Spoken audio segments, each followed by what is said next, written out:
आप देख रहे हैं समाचार एजेंसी ऑफ इंडिया में साई न्यूज। जानिए सनातन धर्म में कार्तिक या दामोदर माह का इतना अधिक महत्व क्यों है।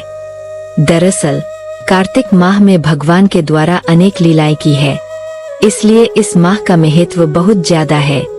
आप देख, सुन और पढ़ रहे हैं समाचार एजेंसी ऑफ इंडिया की साई न्यूज के धर्म प्रभाग में विभिन्न जानकारियों के संबंध में। कार्तिक माह को सनातन धर्म में बहुत ज्यादा महत्वपूर्ण माना जाता है। यह इतना महत्वपूर्ण क्यों है, यह बात हम आपको बताने जा रहे हैं।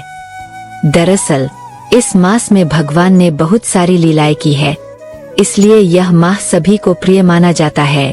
शरद पूर्णिमा, इस दिन भगवान कृष्ण ने राधा रानी और गोपियों के साथ रास किया था। शरद पूर्णिमा की रात्रि से ही कार्तिक मास शुरू हुआ था। बहुलाष्टमी, यह दिन राधा कुंड श्याम कुंड के आविर्भाव का स्मरणोत्सव मनाया जाता है। इसी दिन कृष्ण और राधा रानी ने श्याम कुंड, राधा कुंड का निर्माण किया था। अगर आप भगवान विष्णु जी एवं भगवान श्री कृष्ण जी की आराधना करते हैं और अगर आप विष्णु जी एवं भगवान कृष्ण जी के भक्त हैं, तो कमेंट बॉक्स में जय विष्णु देवा, जय श्री कृष्ण अथवा हरिओम तत्सत लिखना न भूली। वहीं रमा एकादशी कार्तिक मास की कृष्ण पक्ष की एकादशी को मनाए जाने वाली एकादशी रमा एकादशी कहा जाता है। भगवान विष्णु की पत्नी लक्ष्मी का एक नाम रमा भी है, इसलिए इस एकादशी को रमा एकादशी कहा जाता है। इस दिन विष्णु के पूर्ण अवतार केशव रूप की भी अर्चना की जाती है। इस व्रत को करने से जीवन में कभी भी धन का अभाव नहीं होता है। धनतेरस, इस दिन धनवंतरी भगवान अमृत कलश के साथ ही साथ आयुर्वेद की समस्त औषधियों के साथ प्रकट हुए थे, जो व्याधियों के शमन हेतु काम आती है। नरक चतुर्दशी, इस दिन भगवान कृष्ण ने नरकासुर का वध किया था। दामोदर लीला भी इसी महीने में हुई थी। इसी मास में दिवाली के दिन यशोदा मैया ने भगवान कृष्ण को उखल से बांधा था, जिससे उनका नाम दामोदर पड़ा, अर्थात जिनका उदर, पेट, दाम, रस्सी से बंध गया और इसलिए कार्तिक मास का नाम दामोदर मास पर। दिवाली, भगवान राम 14 वर्ष के वनवास से अयोध्या लौटे। सभी अयोध्या वासियों ने दिए जलाए, जिसे दिवाली के रूप में आज भी हम मानते हैं। गोवर्धन पूजा भी इसी महीने में होती है। दिवाली के पश्चात गोवर्धन पूजा की जाती है। भगवान कृष्ण ने अपनी बाएं हाथ की कनिष्ठ उंगली पर गोवर्धन पर्वत उठाया था। इस दिन भगवान को 56 प्रकार के भोग लगाए जाते हैं। गोपाष्टमी, भगवान श्री कृष्ण ने गाय चराना शुरू किए। उत्थान एकादशी या देवोठनी एकादशी के दिन 4 महीनों के शयन के उपरांत भगवान उठते हैं, इसलिए इस एकादशी को देवोठनी एकादशी कहते हैं। इसी माह में भगवान कृष्ण और तुलसी महारानी का विवाह होता है। कार्तिक मास में संध्या समय श्री यमुना जी में दीपदान अर्पण करने का विशेष महत्व है। संध्या समय अपने घर पर श्री ठाकुर जी के आगे भी एक दीपक अवश्य जलाए। खासकर कार्तिक मास में इस विषय में पद्म पुराण में कहा गया है कि कार्तिक मास में मात्र एक दीपक अर्पित करने से भगवान श्री कृष्ण बहुत ही प्रसन्न होते हैं। भगवान श्री कृष्ण ऐसे व्यक्ति का गुणगान भी करते हैं जो श्री यमुना जी में अपने नाम अथवा गोत्र के जरिए दीपदान करते हैं या करवाते हैं। स्कंद पुराण के अनुसार मासाना कार्तिक श्रेष्ठो देवाना मधुसूदन तीर्थ नारायणाख्यन ही तृतीयन दुर्लभं कल। इसका अर्थ है भगवान विष्णु एवं विष्णु तीर्थ के सदृश ही कार्तिक मास को श्रेष्ठ और दुर्लभ कहा गया है। जानकार विद्वानों के अनुसार अगर आप यमुना जी में दीपदान नहीं कर सकते हैं तो आप गंगा जी, नर्मदा जी, बैंगंगा जी या किसी अन्य नदी अथवा जल स्रोत में दीपदान कर सकते हैं। कार्तिक मास का महत्व जानिए। हिंदू धर्म में कार्तिक मास का बहुत विशेष महत्व है। इस मास में श्री विष्णु जी के साथ तुलसी की भी पूजा अर्चना की जाती है। इस मास में स्नान, दान, दीप करने से कष्टों से छुटकारा मिलता है। पूरे कार्तिक के महीने में सुबह जल्दी उठकर स्नान करने से विशेष फल की प्राप्ति होती है। कार्तिक का महीना पूजा पाठ, धर्म कर्म, ध्यान और मांगलिक कार्यों के लिए विशेष होता है। कार्तिक का महीना चातुर्मास का आखिरी महीना होता है। इस माह में भगवान विष्णु 4 महीने की योग निद्रा से जागते हैं।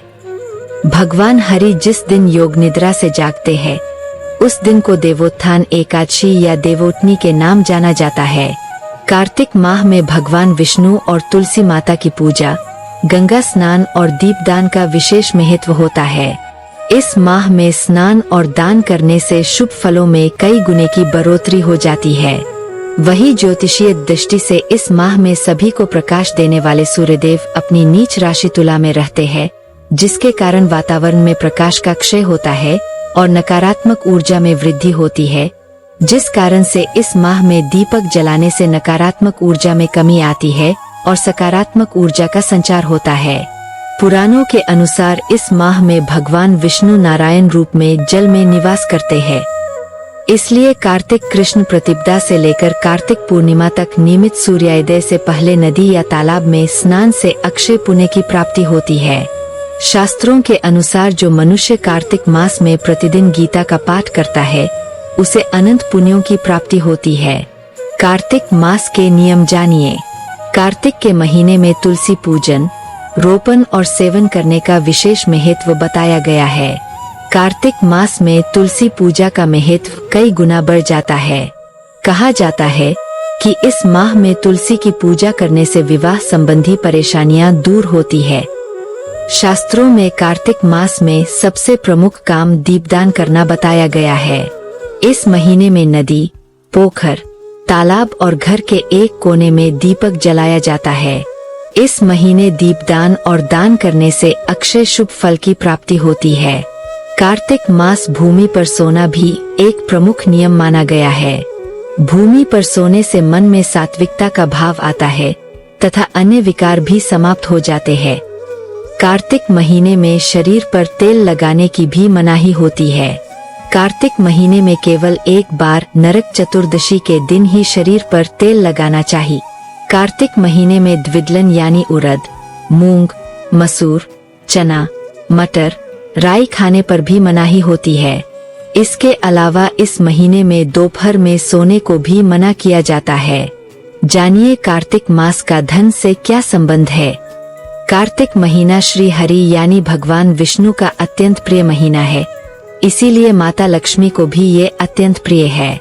इसी महीने में भगवान विष्णु योग निद्रा से भी जग जाते हैं, जिससे सृष्टि में आनंद और कृपा की वर्षा होती है। साथ ही शुभ और मंगल कार्य शुरू हो जाते हैं। कार्तिक के महीने में माँ लक्ष्मी धरती पर भ्रमण करती है और भक्तों को अपार धन देती है। माँ लक्ष्मी की कृपा पाने के लिए ही इस महीने धन त्रयोदशी यानी धनतेरस, दीपावली और गोपाष्टमी मनाई जाती है।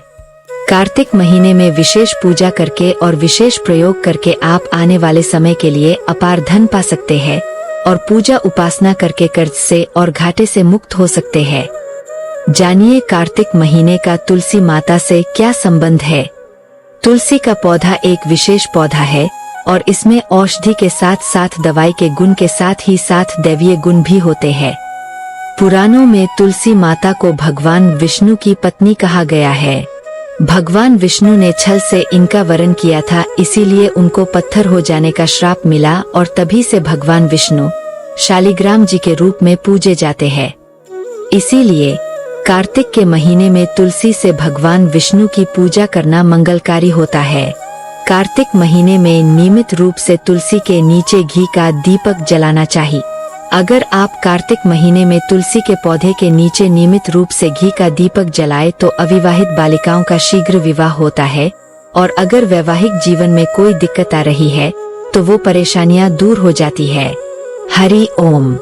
अगर आप भगवान विष्णु जी एवं भगवान श्री कृष्ण जी की आराधना करते हैं और अगर आप विष्णु जी एवं भगवान कृष्ण जी के भक्त हैं तो कमेंट बॉक्स में जय विष्णु देवा, जय श्री कृष्ण अथवा हरिओम तत्सत लिखना न भूली।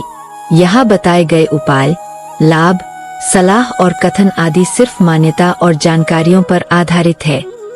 यहाँ यह बताना जरूरी है कि किसी भी मान्यता या जानकारी की समाचार एजेंसी ऑफ इंडिया के द्वारा पुष्टि नहीं की जाती है। यहाँ दी गई जानकारी में निहित जानकारी विभिन्न माध्यमों, ज्योतिषियों, पंचांग, प्रवचनों, मान्यताओं, धर्म ग्रंथों, दंतकथाओं, किंवदंतियों आदि से संग्रहित की गई है। आपसे अनुरोध है कि इस वीडियो या आलेख को अंतिम सत्य अथवा दावा न माने एवं अपने विवेक का उपयोग करें। समाचार एजेंसी ऑफ इंडिया पूरी तरह से अंधविश्वास के खिलाफ है। किसी भी जानकारी या मान्यता को अमल में लाने से पहले संबंधित विशेषज्ञ से सलाह ले।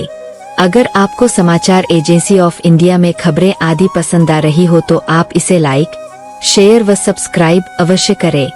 हम नई जानकारी लेकर फिर हाजिर होंगे, तब तक के लिए इजाजत दीजिए। जय हिंद।